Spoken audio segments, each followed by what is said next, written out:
One of the sages of our time, the Franciscan contemplative and teacher of mysticism, Richard Rohr, writes that we do not think our way into a new way of living. We live our way into a new way of thinking.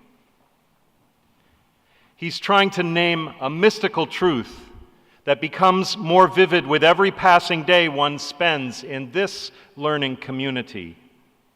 In the early weeks at Williams, it may seem that thinking is the work that occupies the on-duty business hours, and living is what accounts for the rest. But then, over the months and years, as the projects deepen, as the bonds strengthen, as the questions become more urgent and the imagination more nimble, slowly and steadily living and thinking become harder and harder to tell apart. Now, poised on the threshold of one final year here, perhaps thinking and living have begun to reveal themselves to you as two names for the same whole, two parts of a single way of being, intellectually and spiritually and ethically alive and awake in the world. And this world, as we will hear today and all year, is crying out for people who are alive and awake enough of mind and heart and conscience to both think their way and live their way to a new sense of the whole with a new urgency and a fresh and nimble imagination.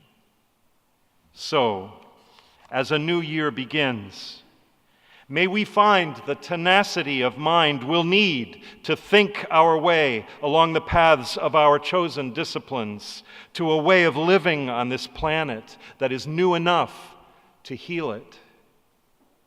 May we find the courage of conviction we'll need to think our way along the path of justice to a way of living on this planet that is new enough to make one family at last out of the human race. May we find the patience and the hope we'll need to live our way through a journey that has its discouraging, discomforting times. And may we find the joy we'll need to live our way to a new way of thinking that is alive and awake to the wholeness of this life, this earth, this community. In the name of all that is sacred to each of us alone, and all that is sacred to all of us together. So be it. Please be seated.